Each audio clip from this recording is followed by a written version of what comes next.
Կյանքս ավարտելու վրա եմ արդեն, բայց ինքս ավաղ դեռ անավարտ եմ։ Ինձ հասկանալը մի քիչ դժվար է։ Հասկացեք էլի, ինչ արած մարդ է։ 1914 թվականի ապրիլի 14-ին Սիսիանի շրջանի Լոր գյուղում է ծնվել հայ մեծանուն քնարերգուն։ Իր հանճարի համեմատ չափազանց համեստ ներաշխարով, պարզ ու շիտակ։ Ժողովուրդը անսահման գույներ ու երանգներ ունի իր մեջ, որը ինքը չի կարող բացել ու տեսնել։ Ամեն բանաստեղծ բերում է ժողովրդի մի գույնը։ Մեծերը չարենցի պես կարող է 10 գույն բերի, ժողովրդի 10 գույնը եւ 10 երանգը։ Ենթադրենք, ես մի գույն։ Հմայակ Գրիգորյանն իր գրական անունը ստեղծել է հոր Սահակի անվան առաջին մասի Սահ եւ ազգանվան վերջավորության Յան համատեղումով։ Այսպես Համո Սահյանը դարձավ հայ բանաստեղծական քնարերգության ամենավառ գույներից մեկը։ Նստում էին եւ սպասում մինչեւ պապը գար, մինչեւ Բաքում ծաղիկ եզան զանգը ծլնգար։ Պապը գալիս, սուփրի գլխին նստում էր շուկով եւ լցվում էր տունը դաշտի բույր ու շշուկով։ Իսկ երբ տատը ձեռքներ առնում շերեփը իր հին, գտալները բնազդաբար աղմկում էին։ Հասարակ գյուղական ընտանիքի սովորական իրիկնահացն այնքան ճանաչում չէր ունենա, եթե ընտանիքի որդիներից մեկը Սահյանը չլիներ։ 30 հոգի էր մեր ընտանիքը, բոլորը հավաքված, մեկը հմձից էր եկել, մեկը դաշտից էր, մեկը տավար պահելուց, մեկը կալն էին արել, եկել են հավաքել։ Պապն էլ արդեն երևի ծեր էինք ասում, ինձ շատ տարիքով փոքր կներ։ Դա էլ կալը որ վերջանում էր, այդ եզներն էր տանում։ Ուշացած պապա էլի դանդար, մինչև այդ եզները չբերեր, հալա մեկի ուզենել զանգար զգում էինք, ինքը չգար, դրա հոտերը չլավանային, ոչ չոք հացին չեր մոտենալ։ Այսօր հայրենի Լոր գյուղի Խաչի պապի տանը, ուր Սահյանի մանկության ամենատխուր ու ամենաջերմ հուշերն էին, Համո Սահյանի տուն-թանգարանն է գործում։ Լորում չեմ ապրում,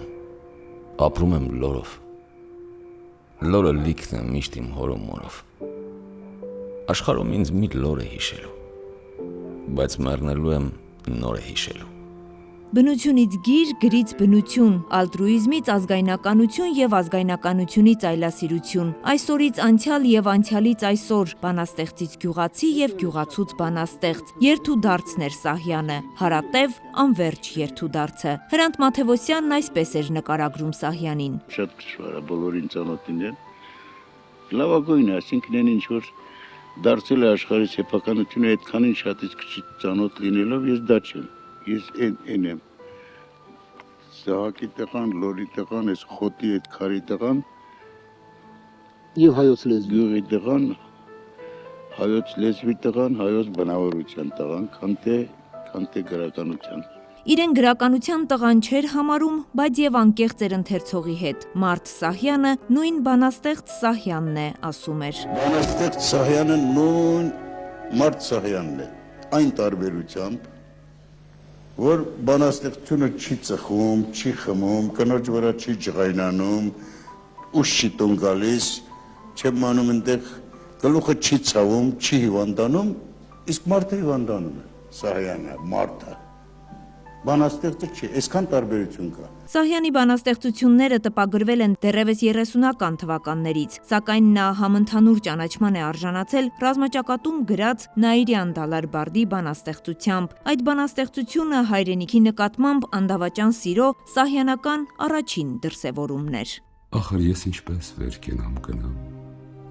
ախր ես ինչպես ուրիշ տեղ մնամ, ախր ուրիշ տեղ հողի մեջ այսքան օրհնություն չկա, այսքան վաստակած հոգնություն չկա, ախր ուրիշ տեղ ձյունի մեջ արև եւ արևի մեջ այսքան ձյուն չկա, ախր ուրիշ տեղ տեղահան եղած եկած ուսերով արագած սարի ուսերին հենված սասնատուն չկա։ Բանաստեղծի վերջին ժողովածուն «Ինձ բացակա չդնեք» խորագրով տպագրվեց արդեն հետմահու 1998 թվականին։ Այն կյանքի մայրամուտն ապրող բանաստեղծի հրաժեշտը խորհրդանշող նուրբ հոգեբանական պատկերներ է պարունակում։ Ձեր լռությունը զնգում, զրնգում է ձորով մեկ։ Ձեր լռության համերգում ինձ բացակա չդնեք։ Համբերություն եմ ասում, ակնարկներս կրկնեք, համբերության հանդեսում ինձ բացակայ չդնեք։